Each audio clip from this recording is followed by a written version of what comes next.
બિલીમોરા નગરપાલિકા દ્વારા ગણેશ મૂર્તિ વિસર્જન પર ટેક્સ લગાવવાના ઠરાવ બાબત પર પ્રતિક્રિયાના અભાવે સળગતો પ્રશ્ન યથાવત છે।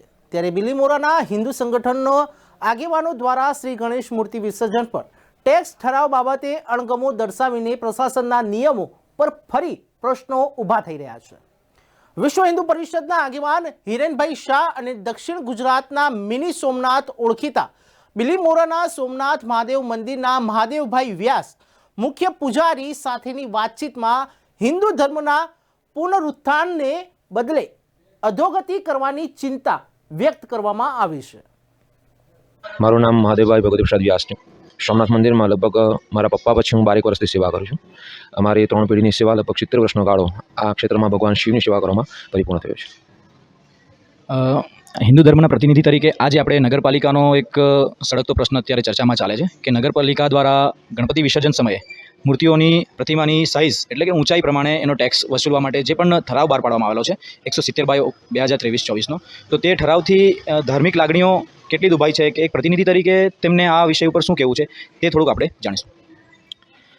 ધર્મની બાબતમાં જોઈએ તો હિન્દુ સનાતન ધર્મ મુજબ એની કોઈ પણ પ્રાસંગિક કાર્ય હોય, કોઈ પણ પ્રસંગ હોય, તેની અંદર ટેક્સ વસૂલ કરવો એ તો ખરેખર આગળના જમાનામાં જ્યારે મુસલમાનનો રાજ હતો ત્યારે લોકોએ કરેલું હતું અને અત્યારે આપણે હિન્દુત્વના રાજ્ય તરફ જઈ રહ્યા છીએ કે આપણે આખું ભારતને હિન્દુ બનાવી રહ્યા છે કે એને સનાતન ધર્મ તરફ લઈ જાય છે અને હવે આ મૂર્તિ પર ટેક્સ મૂકો એટલે આખી વિરોધી પ્રક્રિયા થઈ ગઈ, તો એને કોઈ બીજી રીતે લેવું જોઈએ।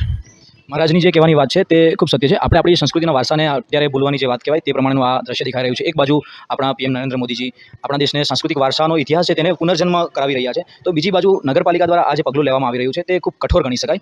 આ વાતને ગંભીરતાથી લેવી જોઈએ, એ કોઈ નાની સૂની વાત નથી, એ એક આપણા ધર્મના મૂલ્યોનું હનન થવા બરાબર છે। તો સામાન્ય પ્રજા આ વિષયમાં પોતાનો પ્રશ્ન ઉઠાવી શકે એમ નથી। તો મહારાજ જે વાત કરે છે એ ખૂબ સાચી છે।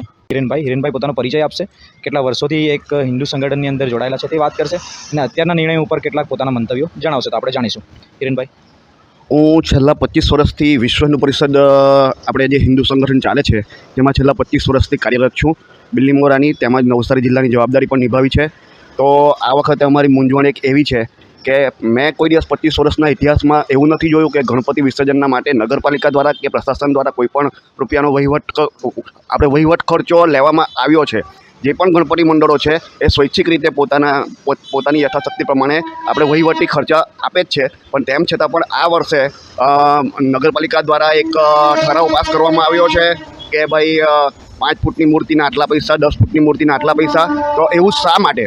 એવી એક અમારા તેમજ દરેક ગણપતિ મંડળોની એક મૂંઝવણ એવી છે કે પ્રશાસન પાસે શું પૈસા નથી કે આવી રીતે ગણપતિ મંડળો પાસે ફરજિયાતપણે આવા પૈસા લેવાનો આપણે પ્રશાસને નિર્ણય કર્યો છે।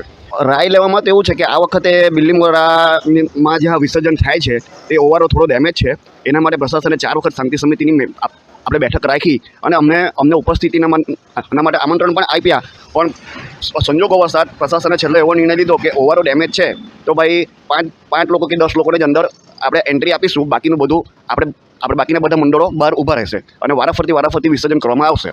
આ નિર્ણય જે મ્યુનિસિપાલિટીનો નિર્ણય જે છે ખૂબ સરસ નિર્ણય કહેવાય। તેની સાથે એ પણ જોવાનું કે જો આ બધા મંડળોના જે સાથે ભક્તો ગયેલા છે તો તે ભક્તો બહાર જે રોકાશે તો બહાર એટલી જગ્યા કે વ્યવસ્થા છે ખરી કે બધા ભક્તોને એક સાથે સમાવી શકાશે? કારણ કે એકની પાછળ બીજા મંડળો વિસર્જન માટે આવતા હશે અને મોટા છેલ્લો દિવસ હશે તો મોટા સંગઠનો હશે તો એમની સંખ્યા પણ મોટી હશે, તો તેના માટે કોઈ વ્યવસ્થા કે જગ્યા છે ખરી?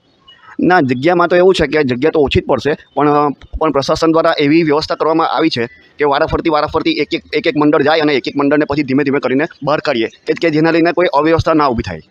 તો નગરપાલિકા દ્વારા અવ્યવસ્થા ના ઊભી થાય એના માટે કેટલાક પગલાં લેવામાં આવેલા છે તે આપણે એમની પાસેથી જાણ્યું છે। તેમ છતાં જે જગ્યાનું મૂંઝવણ જે કહેવાય, બહારના જે ભક્તો આવે તેમના માટે જે જગ્યા પૂરી પડે કે નહીં તે મૂંઝવણ આજે હવે છેલ્લા દિવસે ઓન ધ સ્પોટ જોવાની રહી આપણે।